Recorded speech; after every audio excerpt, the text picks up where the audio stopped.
और अब इजराइल से आ रही आज की बहुत बड़ी खबर।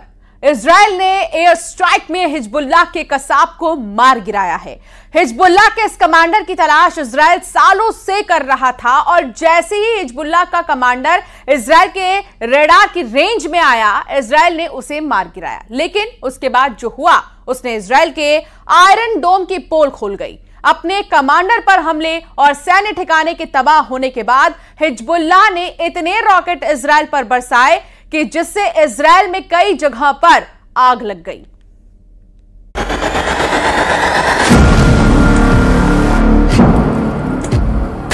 इजराइल ने मार डाला हिजबुल्लाह का कसा। हिजबुल्लाह का सैन्य ठिकाना हुआ तबाह। हिजबुल्लाह ने इजराइल पर दागे 55 रॉकेट। इजराइल ने हिजबुल्लाह के हाथ काट डाले हैं। इजरायली हमले में हिजबुल्लाह का वो कसाई कमांडर मारा गया है जिसकी तलाश उसे वर्षों से थी। हिजबुल्लाह का वो कसाई कमांडर कसाब कैसे फंसा इजराइल के फंदे में, ये हम आपको बताएं। उससे पहले देखिए उस अटैक का एक्सक्लूसिव वीडियो जिसमें कसाब मारा गया। लेबनान में यह हिजबुल्लाह का एक सैन्य ठिकाना है, बिल्कुल शांत, कोई भी मूवमेंट नहीं दिख रही। तभी चुपके से इजराइल का एक ड्रोन साउथ लेबनान के नबाती इलाके में दाखिल होता है। इजराइल को हिजबुल्लाह के इस ठिकाने की पूरी जानकारी थी।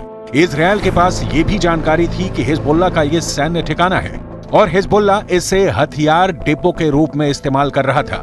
ड्रोन अब हिजबुल्लाह के ठिकाने के ठीक ऊपर पहुंच चुका है। टारगेट लॉक होता है और तभी होता है एक जोरदार धमाका। धमाके के बाद जब धूल और धुएं का गुबार छटा तो पता चला कि इजराइल ने उस मोस्ट वांटेड को मार गिराया है जिसकी उसे वर्षों से तलाश थी। हिजबुल्लाह के उस कसाई कमांडर का नाम है कसाब, जो हिजबुल्लाह के अल हज रज़वान फोर्स में टॉप कमांडर था। हमले की फुटेज जारी करते हुए इजराइल डिफेंस फोर्स यानी IDF ने दावा किया कि इस हमले में हुसैन इब्राहिम कसाब को ढेर कर दिया गया। हिजबुल्लाह ने भी कसाब की मौत की पुष्टि की है। मीडिया रिपोर्ट के मुताबिक हुसैन इब्राहिम कसाब लेबनान के टायर शहर से मोटरसाइकिल से जा रहा था, तभी इजराइल ने ड्रोन अटैक में उसे मार गिराया। इजरायली सेना का कहना है कि 7 अक्टूबर से अब तक हिजबुल्लाह के 412 आतंकी मारे जा चुके हैं और इब्राहिम कसाब भी उन्हीं में से एक है। इजराइल के इस हमले से हिजबुल्लाह बुरी तरह से तिलमिला गया है।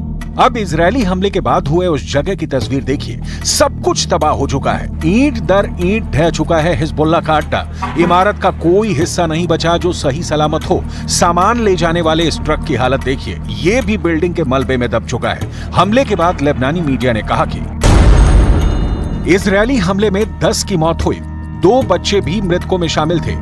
लेबनानी मीडिया ने कहा कि सभी पीड़ित सीरियाई नागरिक थे। इजरायली सेना ने कहा कि यह जगह हिजबुल्लाह का हथियार डिपो था। लेबनान की सरकारी मीडिया एजेंसी NNA ने दावा किया है कि इजरायली हमले में 10 लोगों की मौत हुई है, जबकि 5 ऐसे लोग हैं जो गंभीर रूप से घायल हुए हैं, जिनका अस्पताल में इलाज जारी है। सुनिए हमले के बाद उस शख्स का बयान जो सबसे पहले वहां पहुंचा था।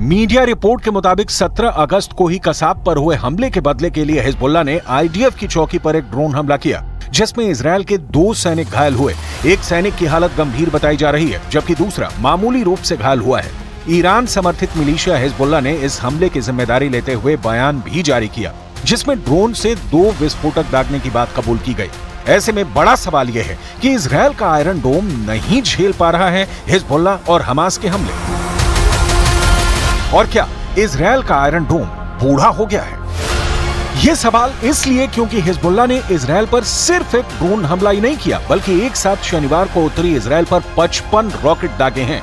यह हमला इजरायली हवाई हमले के जवाब में किया गया। इजरायली हमले में दक्षिणी लेबनान के नबादी शहर के पास 10 लोगों की मौत हो गई थी। इजरायली सेना का कहना है कि हिजबुल्लाह के कुछ रॉकेट खुले इलाकों में गिरे, जबकि दूसरे रॉकेट से कई जगहों पर आग लग गई। हिजबुल्लाह के हमले के बाद इजरायल के कई इलाकों में आग लग गई, जिसके बाद तुरंत ही फायर ब्रिगेड की गाड़ियों को रवाना किया गया और लोगों से उस जगह को खाली कराया गया। पूरा इलाका धूल और धुएं के गुबार से भर चुका था। फायर ब्रिगेड की गाड़ियों ने बड़ी ही मुश्किल से आग पर काबू पाया। इसीलिए इजरायल के आयरन डोम पर सवाल खड़े हो रहे हैं। इजरायल पर हमले के बाद हिजबुल्लाह ने बाद में बयान में कहा कि हमने नबाती हमले के प्रतिशोध में उत्तरी इजरायल के आयलेट हाशियर किबुत्ज पर हमला किया है और हमने अपने मिशन को अंजाम तक पहुंचाया। दावे इजरायल भी कर रहा है और दावे हिजबुल्लाह भी कर रहा है। किसका दावा भारी पड़ेगा ये वक्त बताएगा, लेकिन इस बीच आपको हिजबुल्लाह का ये वीडियो जरूर देखना चाहिए। इसने इजरायली अधिकारियों के माथे पर शिकन ला दी है। हिजबुल्लाह ने यह वीडियो ऐसे समय में जारी किया है जब उसने अपने टॉप कमांडर की मौत का बदला लेने के लिए इजरायल के खिलाफ जवाबी कार्रवाई करने का ऐलान किया है। ईरान समर्थित लेबनान के चरमपंथी समूह हिजबुल्लाह ने शुक्रवार यानी 16 अगस्त को यह वीडियो जारी किया है। हिजबुल्लाह की तरफ से जारी किए गए वीडियो क्लिप में विशाल सुरंगें दिखाई गई हैं। ये इतनी बड़ी हैं कि इनके अंदर ट्रक आसानी से गुजर सकते हैं। सुरंगें कंप्यूटर और बिजली से लैस हैं। इनमें मिसाइल से लदे ट्रकों को एक के बाद एक चलते हुए देखा जा सकता है। हिजबुल्लाह ने जो वीडियो जारी किया है उसकी शुरुआत एक बड़ी सुरंग से होती है जिसमें बाइक सवार हिजबुल्लाह लड़ाके आते हैं। इसके बाद वीडियो आगे बढ़ता है जिसमें बाइक सवार आगे चलते हैं और उनके पीछे मिसाइल लॉन्चर से लैस ट्रक बढ़ते हैं। पूरी सुरंग में लाइटें लगी हुई हैं, एक के बाद एक ट्रक गुजरते हैं। इस दौरान मुख्य सुरंग से जुड़ी कई दूसरी सुरंगें दिखाई देती हैं। ट्रक एक जगह रुकता है, वो जमीन के ऊपर खुलती है। यहाँ लॉन्चर तैयार होकर जमीन के बाहर की ओर निकलते हैं। हिजबुल्लाह के इस सुरंग वीडियो को देखिए जिसमें सैकड़ों घातक मिसाइलें, रॉकेट और लड़ाके मौजूद हैं। वीडियो में सुरंगों का नेटवर्क और जमीन के अंदर 4 जगह दिखाई गई हैं जहां से इजरायल के खिलाफ मिसाइलें दागी जाएंगी। हिजबुल्लाह का दावा है कि इन सुरंगों से मिसाइल हमला करके वो दुश्मन के हर इलाके तक पहुंच सकता है। वीडियो में दिखाया गया है कि ट्रक पर रखे मिसाइल लॉन्चर तैयार होकर जमीन के बाहर निकलते हैं। हिजबुल्लाह से जुड़े न्यूज नेटवर्क अल मायादीन ने कहा कि ये सुरंगें और मिसाइल सुविधा जमीन के अंदर बहुत गहराई में है। दुश्मन की खुफिया एजेंसी इसका पता नहीं लगा सकती है और ये हमले से बचाव प्रदान करती है। חיזבאללה כל יום מכות קשות מאוד, ואנחנו גם נגיע למצב של מוכנות מלאה לעשות כל פעולה שנידרש בלבנון או להגיע להסדרה מעמדה של כוח. אנחנו מעדיפים הסדרה, אבל אם המציאות תחפה עלינו दावा किया जा रहा है कि हिजबुल्लाह ईरान के इशारे पर इजरायल पर बड़े हमले कर रहा है। साफ है हिजबुल्लाह को ईरान से ताकत मिल रही है, इसलिए वो इजरायल पर लगातार हमले कर रहा है, इजरायल को लगातार जवाब दे रहा है। ईरान की हमला करने की क्षमता को कम आंकना अब जरा भी आसान नहीं है, क्योंकि ईरान की घातक मिसाइल क्षमता से पूरी दुनिया वाकिफ है और अब तो उसे पुतिन का भी साथ मिल गया है।